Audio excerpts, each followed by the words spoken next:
time you told me a story while you were in Vegas, or you told everyone in the crowd a story about like how Guetta.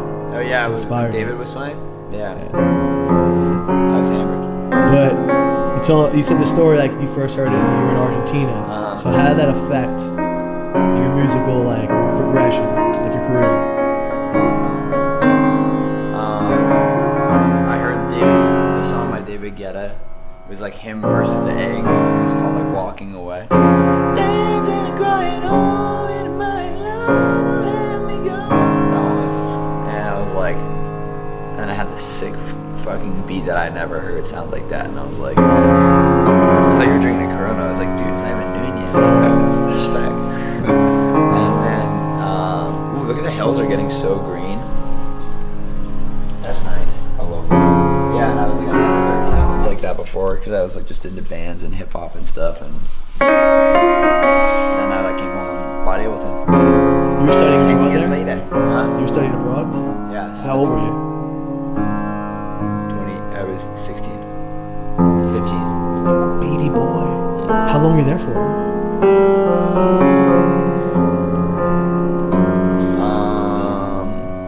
8 months, I think. Yeah. 6 months. So then you came home, you had Ableton, and then what'd you do? Like, how'd you learn? Well, I'm so jealous of all the kids that are like starting to use Ableton or whatever, FL Studio or whatever now, because they have like Splice and they have all these like YouTube tutorials. Like, it took me like 2 years to figure out how to like copy and paste shit from session view to arrangement view. You know what I mean? Like, do you know what version of Ableton it was? What is it? I feel like I want to say like 6 or 7. It's crazy. But it must. I feel like that. Back then. Yeah, I feel like it was like. I bought it. I only got Ableton because it was. I read that you could DJ and produce on it. I didn't know it was a better platform. I tried to figure out what David Guetta used, which I'm not sure what he used. Actually, ended up using.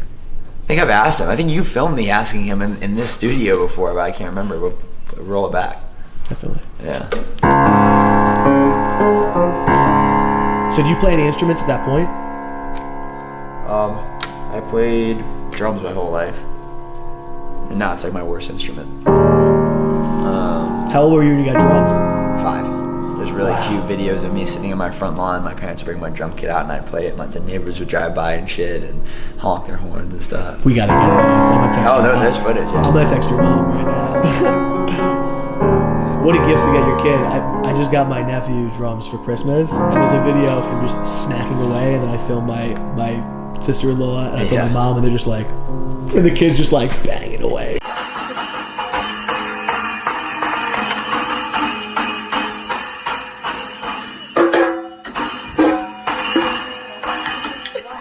I can't believe my mom bought me a drum set because I'd play so fucking loud all day, and my mom just like grew up listening to me like develop and stuff, and she's like, as soon as I like went to college or went to Argentina, she's like, she's so quiet around here now. I was like, don't you like that? That's great.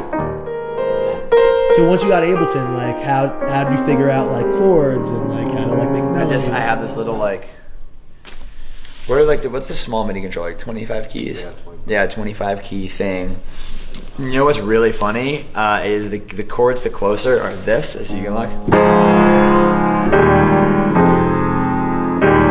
Super simple, but this is 25 keys. So that was the most, I think it was like to here. Yeah, it was to here. So these are the most amount of keys I could play on the 25 keyboard. So those became the chords that I just play for probably 10 years until we end up writing that song, which is crazy. That's what those like every time I sit down on the piano, and I still do.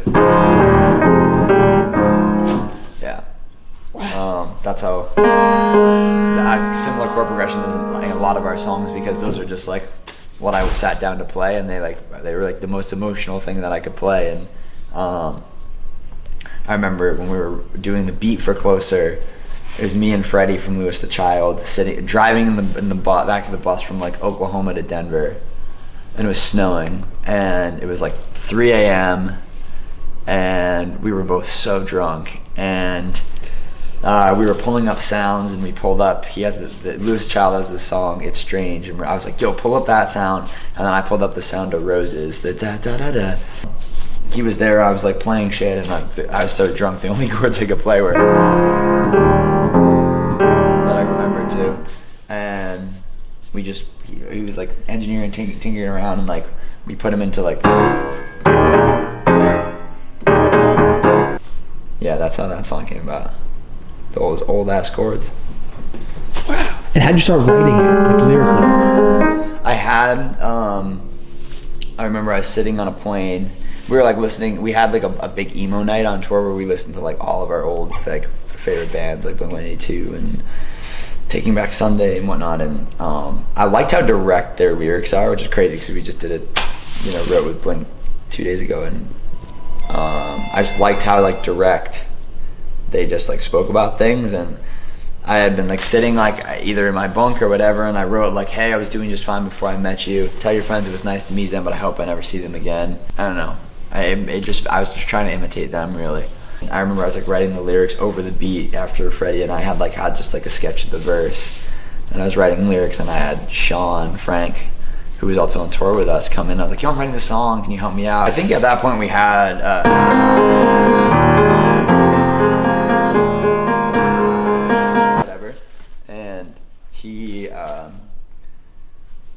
I was just like, I want to follow the chorus melody with that, and I had a couple of the lines, like the Boulder line, and "Baby, pull me closer in the backseat of your Rover." And then I remember my friend stole my friend's mattress. That actually happened. It wasn't like a romantic thing. Like we reappropriated that story to fit the song, but when we were moving out of college, like one of our roommates who we're not like as close with just like took his mattress, and he was like, "Are you fucking kidding me?" So everyone's like, that's the most absurd lyric in that song, but yeah, it actually happened, Nothing really mattress to that guy.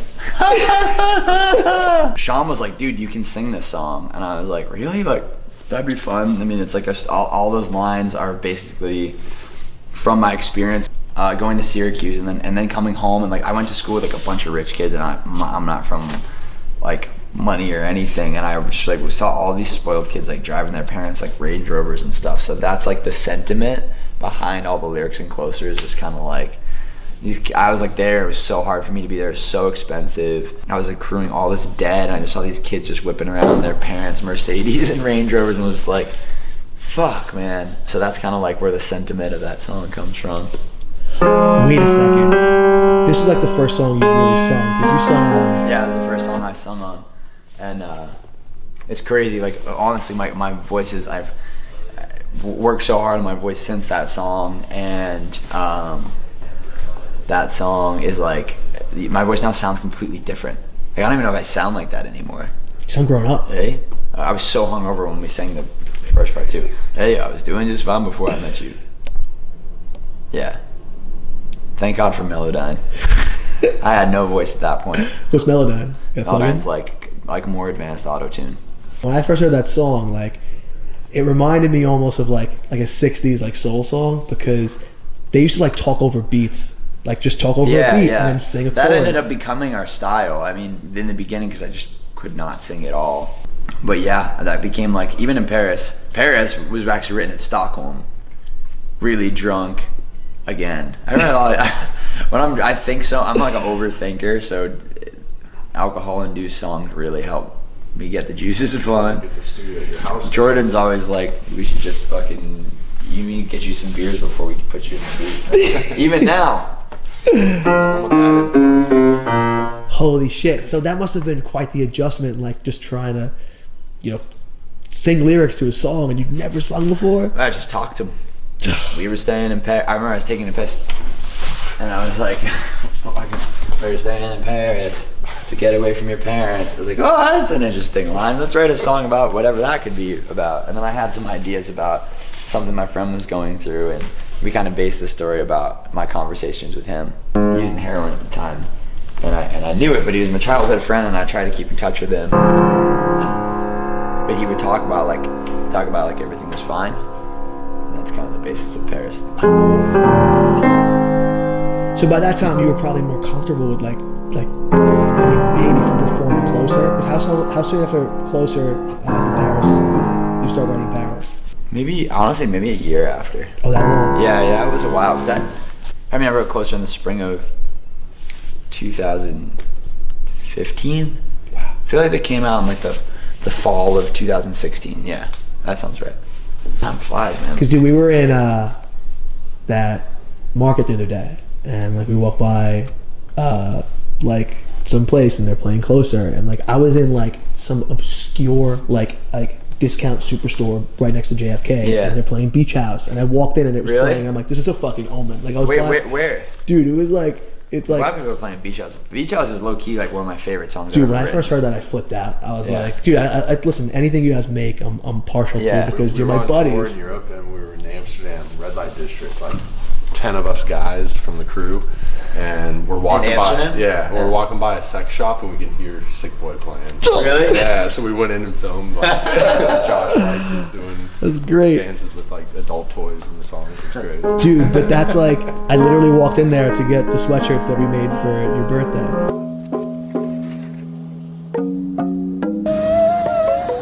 Happy birthday! Bro, pumpkin pie. Close your eyes. I'm excited! Squad! Mountain trip.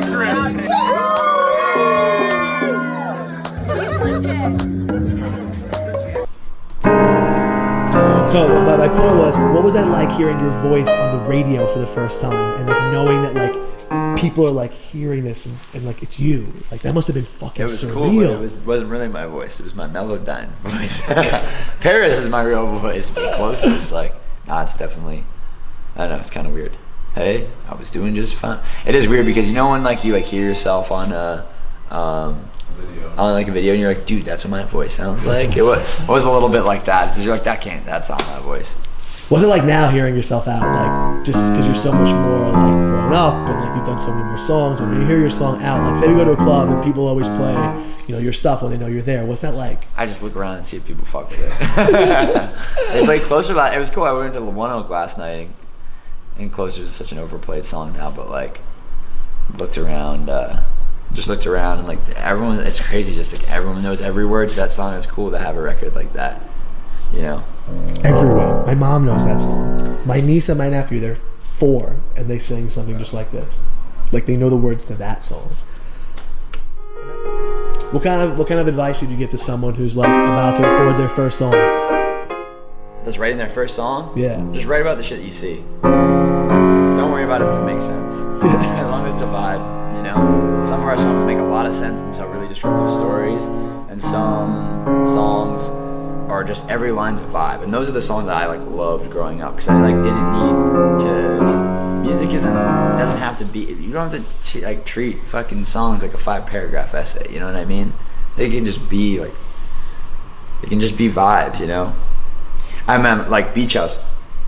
We were leaving this like beach club in Santa Monica, and I've always listened to the band Beach House, but I didn't know they had a new album out. And Softskin Steve put on. We were like driving an SUV. We were all drunk. It's like it was beautiful. It's like 5 p.m. The lights coming in like in the car, and we're driving this SUV. And Softskin Steve puts on "Lemon Glow" by Beach House.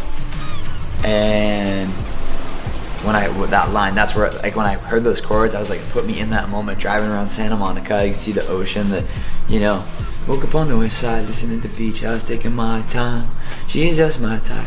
Dark hair waving at the passenger side, and then cause like I was writing that about Christine, and I knew that.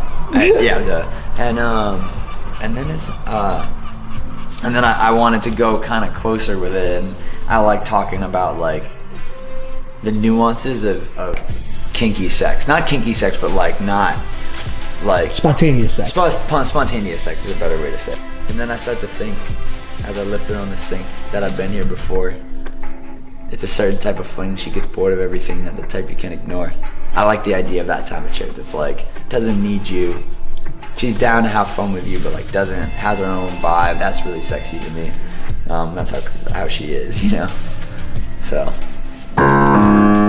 It's dope because like, I mean, me not like being from this world, like literally a year ago, to the day, actually today, is when you started writing Walls Can Talk. And like I watched. You probably think you're going to. It was just like so like exciting to see, like that's how it's done. You wrote what Walls Could Talk. Give yourself some credit. I was sitting right there, and we were sitting on the floor. That was so fun because I was like, I know. You thought that if you wrecked my car, those flames would. I think I did that one. No, I did the second. Like you said, you probably think you're going to heaven. Even I said, even though you put me through hell. Even though you put me through hell. But dude, I was sitting on the floor right there, and it felt like electric. I was like, holy fucking shit! Like it was unbelievable. You're preachy like you're some kind of reverend. I wish you turned the light on yourself. That's such an Emily line. I wish you turned the light on. She always. That's what Emily's the best at, getting you to say what you want to say, and then she's like, and let me complete that idea for you. Yeah. But dude, like just seeing how it's done, like it's not rocket science. It's very chill, and like dude, like I think probably like for me, like the most creative I am is like the morning after like a night out. Like those mornings we'd have like in Vegas before Encore Beach Club, where we're all like hilarious, like kind of still drunk. Yeah, when we wake up the day. And we're like recapping the night. Like that to me is like the most exciting creative time because we had a ball last night, and here we are doing it again. Do you guys have the thing where you're like wittier when you're drunk? Yeah. Are you actually wittier, or do you just think everything's funny? I think you just think everything's funny. Like everything's hilarious. Yeah. Like like when you're half in the bag, you're kind of like. Yeah. Wittier because you like have your guard down. Yeah. So I think we have to get drunk tonight. All this talk about inspiration. I know. That's why we need the studio at the house. I know. It's gonna be crazy. How far along are you with that? It's still this far. I expect to get drunk texts from you. Like, bro. Yeah, come to my house. Come to the house. Like, dude, I'm 45 minutes away. I'll be there though. I'll get there. If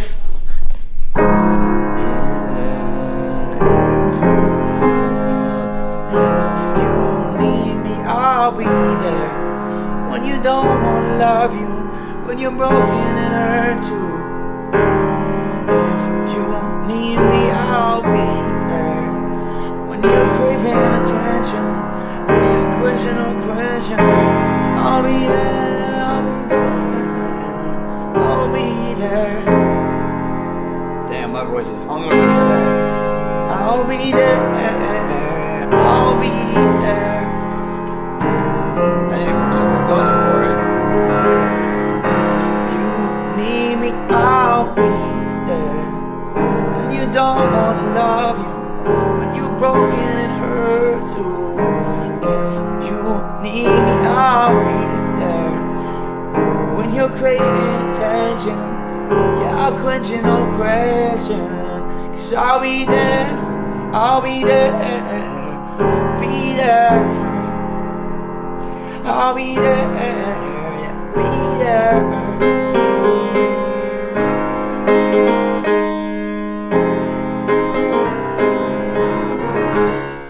You taught yourself piano, pretty much. Yeah. How'd you? I should probably take a lesson. What I do to get better at piano is learn songs. Because then other people use different keys and stuff. I'm trying to, but I should spend